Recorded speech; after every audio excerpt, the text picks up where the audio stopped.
आज अपन बात करेंगे सर्किट के बारे में। सर्किट होता क्या है, सर्किट डिसाइड कैसे होता है किसी भी स्टॉक का कि वो कितने परसेंट ऊपर जाएगा, कितना परसेंट नीचे जाएगा। आपने देखा होगा कि किसी भी स्टॉक का एक अपर सर्किट डिसाइडेड होता है, लोअर सर्किट डिसाइडेड होता है। अगर वो उसे ब्रेक करता है तो उसके बाद वाला सर्किट भी पहले से प्री डिसाइड होता है कि वो कितना ऊपर जाएगा, कितना नीचे जाएगा। तो आज उसी के बारे में अपन डिस्कस करेंगे कि वो सर्किट डिसाइड कैसे होता है, वो बनाता कौन है, वो सर्किट लागू कौन करता है। उसके पहले अपन बात कर लेते हैं सेक्टोरियल इंडेक्स के बारे में। सेक्टोरियल इंडेक्स आपने देखा होगा, Nifty IT, Nifty pharma, Nifty auto, Nifty metal, इन सब बारे में आपने सुना होगा, डीमेट में भी देखा होगा। और इसके बारे में भी देखा होगा, BSc IT, BSc pharma, BSc auto. ये होता है सेक्टोरियल इंडेक्स। हर एक सेक्टर का एक अलग ही इंडेक्स होता है। अगर आप आईटी कंपनी के बारे में जानना चाहते होंगे तो आईटी कंपनी का एक समराइज़ करके एक इंडेक्स बनाया गया है, निफ्टी आईटी।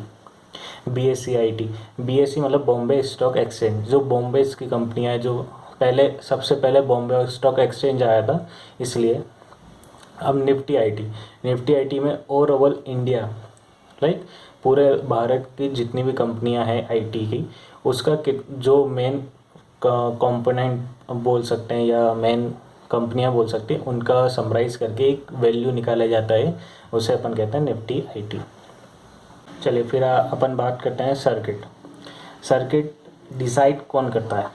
सर्किट डिसाइड करता है SEBI, SEBI, security exchange board of India.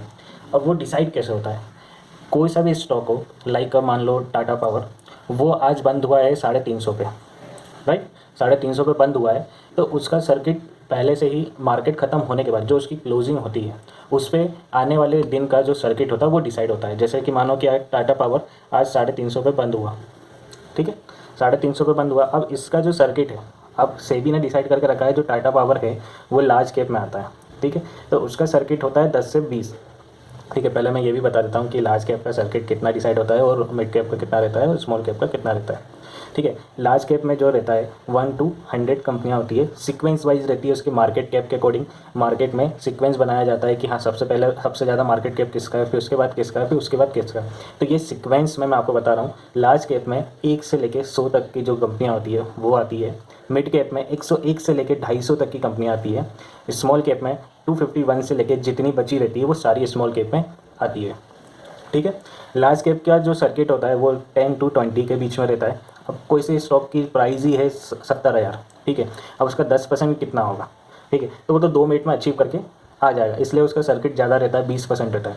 Mid cap की सर्किट जो रहता है डिसाइडेड होता है 5 से 10, इन दोनों के बीच में ही, या तो 5 रहेगा, 7 होगा, 6 होगा, 8 होगा या 10 होगा, इन दोनों में क्या कुछ भी हो सकता है, 5 या 10 में से कुछ भी हो सकता है। स्मॉल कैप का क्या डिसाइडेड होता है सर्किट, 2 या 5, ठीक है। अब टाटा पावर आती है लार्ज कैप में, राइट। अब ये छोटा स्टॉक है, इसका 10% का सर्किट है। 10% का सर्किट मतलब 35 रुपये या तो ऊपर बढ़ेगा या तो 35 रुपये नीचे बढ़ेगा कल के दिन। आज ये मार्केट 350 पे क्लोज हो गया, सेबी ने डिसाइडेड कर दिया, सभी ब्रोकर्स को एक PDF भेज देती है कि ये सर्किट है, इसका 35 रुपये ऊपर मतलब 385 इसका अपर सर्किट होगा, 35 रुपये नीचे 315 इसका लोअर सर्किट होगा। ये जाता है सारे ब्रोकर्स के पास, वो PDF डाउनलोड करके अपने ऐप में डाल देते हैं, जिसमें आप देखते होंगे कि अगर आप 385 जैसे कल का सर्किट है, कल आप इस पर ट्रेड करने जाएंगे 390 का अगर कोई सा भी कॉल प्रीमियम या कुछ भी आप कहीं पे भी ट्रेड करने जाओगे तो आपके पास आता है ये आउट ऑफ लिमिट में आता है या कुछ दूसरा एरर भी आता है। तो वो पहले से ही डिसाइडेड रहता है कि अगर आपको ख़रीदना है तो इसी के 285 के 385 के अंदर ही खरीदना होगा, अगर इसके बाहर जाओगे तो out of the limit show करने लग जाता है। ठीक है, ये होता है सर्किट। सर्किट कौन डिसाइड करता है? सेबी डिसाइड करती है। और इसके डिसाइड होता कैसे, किसी भी स्टॉक का डिसाइड कैसे होता है, ये भी अपन ने जान लिया कि किसी भी स्टॉक्स का जैसे आज जो भी क्लोजिंग आता है उसके अनुसार वो किस कैप में आता है, लार्ज कैप में आता है, स्मॉल कैप में आता है या मिड कैप में आता है।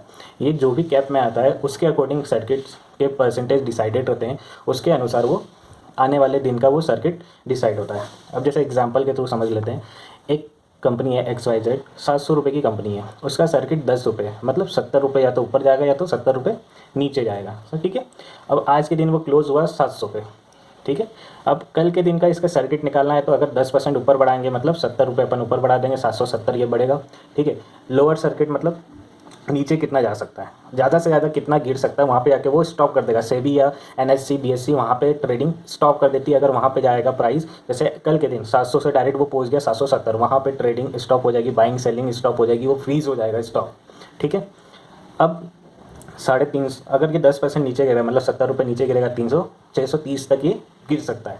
ठीक है, ये होती है डेली प्राइस रेंज 630 से 770, इस रेंज में ये स्टॉक आज ये इतना चलेगा। ठीक है, अब अपन बात करते हैं इक्विटी में कितने स्टॉक्स रहते हैं। एनएससी के अंदर अपन बात करें तो 1900 प्लस स्टॉक्स हैं, उसमें से 150 फ्यूचर एंड ऑप्शन में रहते हैं। अब फ्यूचर एंड ऑप्शन में भी कुछ लोगों का सवाल होगा, फ्यूचर एंड ऑप्शन में सर्किट काम करता है कि नहीं करता है। फ्यूचर एंड ऑप्शन में काम करता है, पर उसको रिवाइज़ कर दिया जाता है। जैसे कि अब ये फ्यूचर एंड ऑप्शन में स्टॉक होता XYZ, ठीक है, अगर ये 770 मॉर्निंग में ही 10 बजे चले गया होता, तो कुछ समय के लिए स्टॉप कर दी जाती है इसमें अंदर ट्रेडिंग, देन इसको रिवाइज़ किया जाता है, इसके मतलब ये क्लोजिंग होती है इसकी, और इसका 10% बढ़ा दिया जाता आगे, मतलब 77 रुपये आगे इसका अपर सर्किट बना देते और 77 रुपये नीचे इसका लोअर सर्किट बना देते और उसकी ट्रेडिंग आगे कंटिन्यू कर दी जाती। फ्यूचर एंड ऑप्शन की बात कर रहा हूँ, और फ्यूचर एंड ऑप्शन में 1900 प्लस स्टॉक्स में से 150 स्टॉक होते हैं फ्यूचर एंड ऑप्शन में। ONLC के रूल्स पे ये चलता है, ओपन हाई लो और क्लोज। ओपन हाई लो आपको पता ही होगा कि कोई सा भी स्टॉक, अब जैसे आज ये यहाँ पे स्टॉक चालू हुआ, राइट, ये ओपन हो गया इसका, ठीक है, अब ये गया है ऊपर, और 3:30 के बाद, मतलब मान लीजिए 2:30 बजे इतने का हाई मारा, राइट, सॉरी, या तो ये बोल लीजिए इतने का यहाँ पे इसका हाई माना जाएगा। ठीक है, यहाँ पे इसका ओपन है, राइट, यही अब इसका ओपन होगा और इसके नीचे वो गया नहीं, तो ये इसका लो माना जाएगा, राइट। ऐसी कैंडल्स आपने देखी होगी मार्केट के अंदर। हाई कितना गया है, यहाँ तक गया है, तो इसको हाई बोल देंगे। क्लोज कहाँ हुआ है आखिर में मार्केट, ये सबसे मेन चीज़ है कि अगर ये कैंडल बनी है, अब जैसे मैं तो पेंसिल से बना रहा हूँ तो इसमें कलर तो बता नहीं सकता, पर मैं वर्बली आपको बता देता हूँ, ये ग्रीन कलर है, राइट। अब ग्रीन कलर है तो मतलब क्लोजिंग ऊपर होगी। अगर यही रेड होता तो इसकी क्लोजिंग कहाँ होती, ये होती, राइट। ओपन तो यहीं होता, पर इसका ये अपोजिट बनता, या तो ये डोजी बन जाता, सॉरी इन्वर्टेड हैमर बन जाता, या तो ये डोजी नीचे आके पूरा डोजी बना देता। तो इसका क्लोज कहाँ हुआ, यहाँ पे, समझ गए कि ओपन यहीं हुआ, लो इसका यहीं था, इससे नीचे गया नहीं, ऊपर गया, हाई यहाँ मारा, और क्लोज कहाँ किया, उस थोड़ा नीचे आके, तो ये क्लोज हो गया। अब ये जो भी क्लोज हुआ है यहाँ पे, जो भी प्राइस होगा, इस पे सेबी डिसाइड करेगी कि इसका कौन से कैप में आता है, फिर उसका परसेंटेज इस पे लागू होगा, और अपने स्टॉक, जो भी स्टॉक्स जितने भी मार्केट में ब्रोकर्स चल रहे हैं उनके पास वो PDF भेज दिया जाता है, और वो मार्केट के अंदर PDF डाउनलोड करके डाल देते हैं, जिस पे आप उसके बाहर जाके आप काम करोगे तो उसमें out of the limit show करने लग जाता है। सो यही है सर्किट।